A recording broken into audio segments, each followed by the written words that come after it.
जो सत्य बोलने का नियम ले ले, सत्य कहने का नियम ले ले, सत्य बोले, सत्य पर चले, सत्य की चर्चा करे, सत्य को सुने और सत्य को ही कहे, भले ही पृथ्वी डिग जाए, सब कुछ पलट जाए, सब बर्बाद हो जाए, पर सत्य ना छोड़े, वही नारायण का वास। अयन माने होता है जल, जल में वास करने वाले जो नारायण हैं।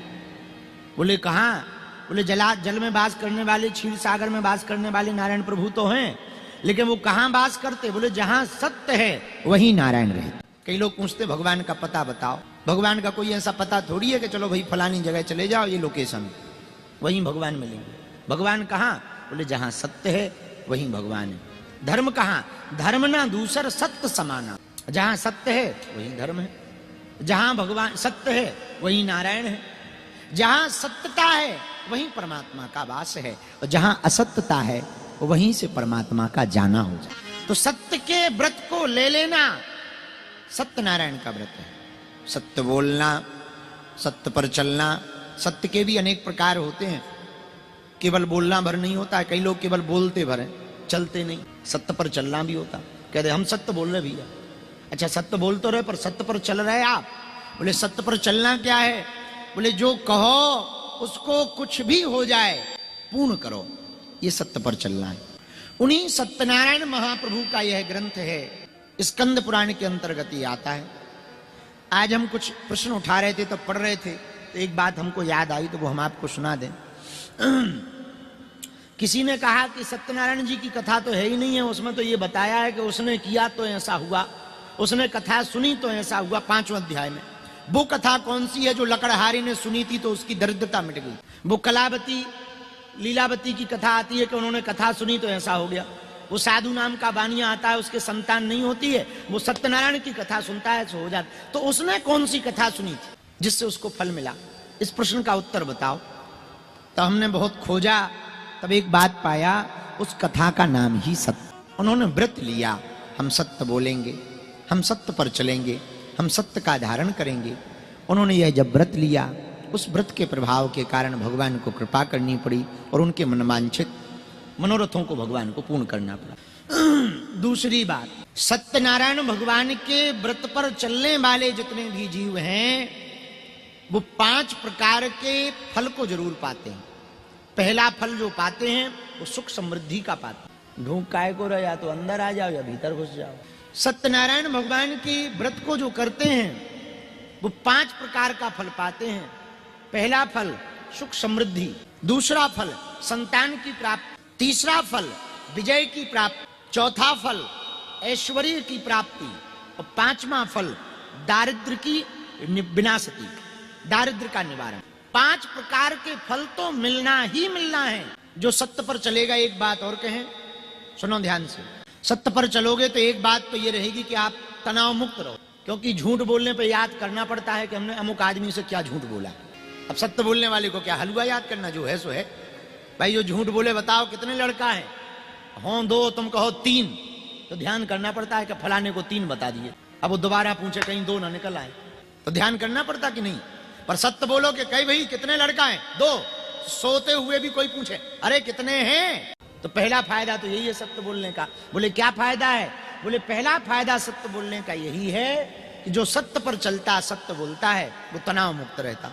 दूसरा फायदा सुनो, सत्य बोलने वाले व्यक्ति पर कभी डाउट, संदेह नहीं होता है।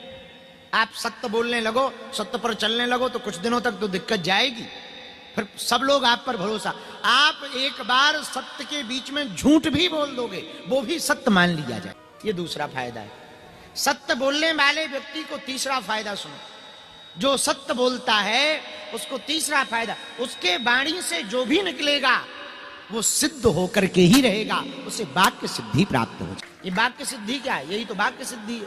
लोग कहते ना फलाने महाराज ऐसा कह देते सो हो जाता। हमारे पास कल एक आदमी आए, महाराज आप कह दो हम पेपर में पास हो जाए। हम कहे ऐसे कैसे कह दो? अब पता लगे हम कह दें तुम पेपर में पास हो जाओ, तुम पढ़ो ना फेल हो जाओ, आफत हो जाएगी।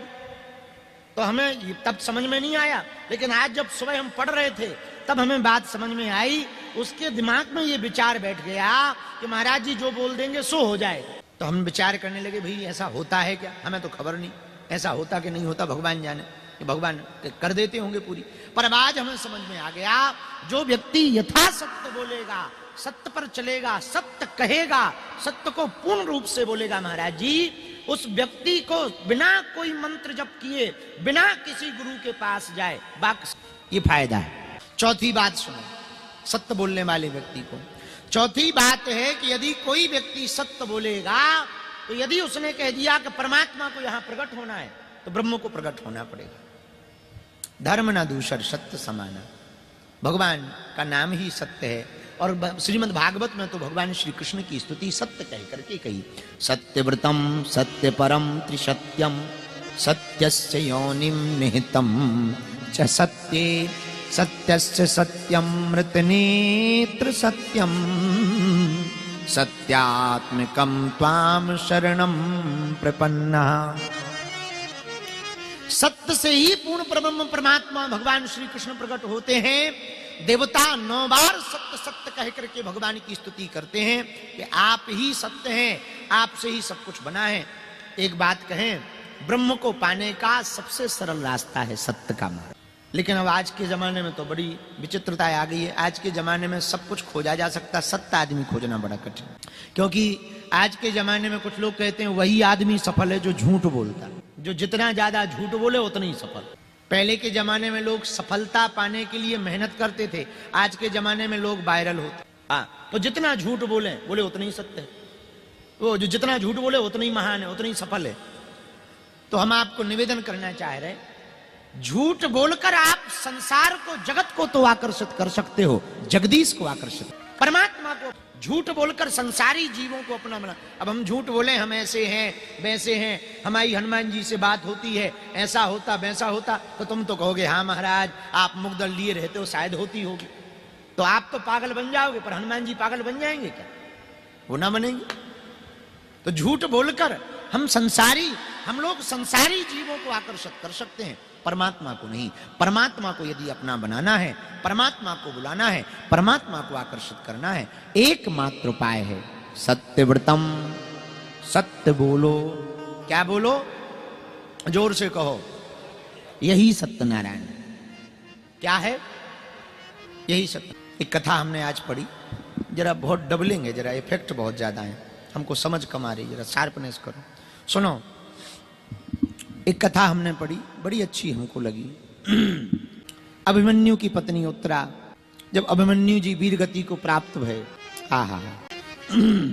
अभिमन्यु जी जब वीर गति को प्राप्त भये तो उत्तरा भी शरीर त्यागना चाह रही थी, लेकिन गर्भवती थी तो शरीर नहीं त्याग पाई। गर्भवती स्त्री को सती नहीं होना चाहिए, ऐसी मर्यादा थी। मन में विचार करने लगी उत्तरा जी की पतिदेव तो चले गए, जीना तो बहुत बेकार है।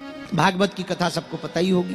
जब भगवान सबसे मिलकर जाने लगे, रथ के ऊपर पैर रखा, एक हाथ से रथ पकड़ा और एक हाथ ऐसे अभय मुद्रा में सबको आशीर्वाद, मुस्कुराते हुए खड़े हुए। उसी समय पाही पाही महायोगेन, हे गोविंद, हे मुरारी, हे नाथ, हे ठाकुर जी हमें बचाओ, हमारी रक्षा करो, हे गोविंद हमारी रक्षा करो, हे माधव हमारी रक्षा करो। दौड़ी दौड़ी एक स्त्री आई, भगवान ने देखा, अरे ये कौन है, इतनी रोती क्यों आ रही? तो किसी ने कहा महाराज ये पांडवों की कुलवधू है, उत्तरा जी आई हूं। अरे अरे वाह वाह वाह, क्यों आई हूं? महाराज कोई हमारे गर्भ को मिटाना चाह रहा, कोई हमारे गर्भ को नष्ट करना चाह रहा। एक बात कहें ठाकुर जी? हाँ कहो। वैसे हमारा जीवन तो बहुत बेकार है, विधवापन का जीवन किसी काम का नहीं, पति देव है नहीं है, बड़ा बोझ में जीवन है। हम प्राण त्यागना ही चाह रहे, जीना नहीं चाह रहे। पर क्या बताएं, हम प्राण त्यागेंगे तो नन्हे बच्चे ने क्या बिगाड़ा, ये नन्हा शिशु भी चला जाएगा। हम आपसे एक प्रार्थना करना चाह रहे प्रभु। हाँ कहो। प्रभु हमारे भले ही प्राण चले जाएं, पर हमारा ये बालक बच जाए, हमको जीना नहीं है, ऐसी कृपा कर दो। भगवान ने कहा वाह, देखो कितनी अच्छी बात कही उत्तरा जी ने। उत्तरा जी यदि ये कहती कि प्रभु हमें बचाओ, तो शायद भगवान गर्भपात हो जाता, पर उत्तरा जी बच जाती। पर उत्तरा जी ने क्या गजब की बात कही, प्रभु हम भले ही चले जाएं पर हमारा बालक बच जाए, और बालक तभी गर्भ में सुरक्षित रह सकता जब मां सुरक्षित। तो ठाकुर जी ने कहा चिंता मत करो। भगवान ने लीला की, और पहली बार ठाकुर जी कभी गर्भ में नहीं गए, भगवान जन्म लेते ही नहीं, प्रकट होते हैं। और पहली बार अपने भक्त के हित के लिए भगवान अंगूठा बराबर रूप धारण करके उत्तरा जी के गर्भ में गए। उत्तरा जी के गर्भ में परीक्षित जी पल रहे थे। अस्तुत्थामा का छोड़ा हुआ ब्रह्मास्त्र परीक्षित जी को जला रहा था। लेकिन जब वो आग में तप रहे थे, शरीर पूरा कुलबुला रहा था, भयंकर आग ब्रह्मास्त्र की तपा रही थी, उसी समय चतुर्भुज रूपधारी श्री ठाकुर जी जैसे ही गर्भ में पहुंचे तो ताप मिट गया, शीतलता पूरे गर्भ में छा गई। और भारत के एकमात्र, पूरी दुनिया के एकमात्र भगत जी श्री परीक्षित जी हैं जिनको गर्भ में ही ठाकुर जी के दर्शन। और पूरे विश्व की एकमात्र भक्ति मता माता उत्तरा जी हैं जिन्होंने भक्त और भगवान दोनों को अपने कोख में रखा है। हाँ, जैसे ही प्रकट भय ठाकुर जी के दर्शन भय परीक्षित जी को, आहा, शीतलता छा गई, ताप मिट गया। इसके ठीक बाद में जब ठाकुर जी बाहर आए, कहो देवी अब ठीक हो, कुशल है, अब तो कोई दिक्कत नहीं है। बोले प्रभु अब तो सब ठीक है, अब कोई, लेकिन एक निवेदन करना चाह रहे। क्या? जो ये बालक है इसने बड़ा दुख सह लिया, ये सुरक्षित तो होगा ना? भगवान ने कहा हम वचन दे रहे, ये सुरक्षित भी रहेगा, 60,000 वर्षों तक जिएगा, ये हमारा वचन है। जय हो महाराज। पर कुछ महीने बचे हैं, आप रुक जाओ, आप जाओ ना, हमको बड़ा डर लग रहा है, दुश्मन बहुत पीछे लगे हैं, आप कृपा करो। भगवान बोले ठीक है। ठाकुर जी कुछ दिन रह गए, बहुत लीलाएं हुई, कुंती बुआ ने दुख आदि मांगा, बहुत वार्ता हुई। हम ये बात ना सुना कि सीधी बात सुनावे, सत्य वाली। कुछ दिन बाद जब परीक्षित जी का जन्म हुआ तो जन्मते ही उनका शरीर पूरा चला गया, जन्मते ही शरीर पूर्ण हो गया, राम नाम सत्य हो गया जन्मते ही, ऐसी कथा है महाराज। और जन्मते ही जैसे ही शरीर पूरा हुआ तो उत्तरा छाती पीट पीट करके रोने लगे, हे भगवान, हे ठाकुर जी, हे गोविंद, हे माधव, हे मुरारी, हम पर कृपा करो, हम पर दया करो। तो भगवान आ गए, क्या बात है देवी, आप रो क्यों रही हो? तो उत्तरा जी बोली महाराज एक बात बताओ, आप वचन के तो पक्के हो? भगवान बोले बिल्कुल पक्के हैं। बोले आपकी वचन तो गलत होते नहीं? भगवान बोले बिल्कुल नहीं होते। बोले फिर आप एक बात बताओ, आपने कहा था बालक पूर्ण स्वस्थ होगा, 60,000 वर्षों तक जिएगा, पर ये तो जन्मते ही इसका शरीर पूरा हो गया, अब हम कौन सी बात सत्य माने? ठाकुर जी बोले ऐसा आज तक हुआ ही नहीं, रुको तुम धैर्य, चिंता ना करो, हम कुछ करते हैं। किसी ने भगवान से पूछा ऐसा हुआ क्यों? भगवान बोले हमें दोनों वचनों का पालन करना है।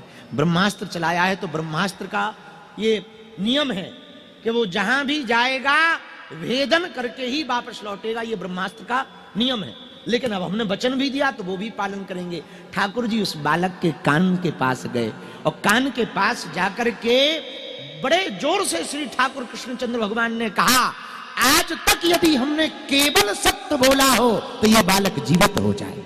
आज तक यदि केवल हमने सत्य बोला हो अपने जीवन काल में तो यह बालक जीवित हो जाए। और देखते ही देखते उस बालक की आंखें खुल गई, हाथ पांव फटकारने लगे और चारों तरफ जय जयकार श्री कृष्णचंद्र भगवान की हो गई। भगवान ने एक बात मात्र कही, आज तक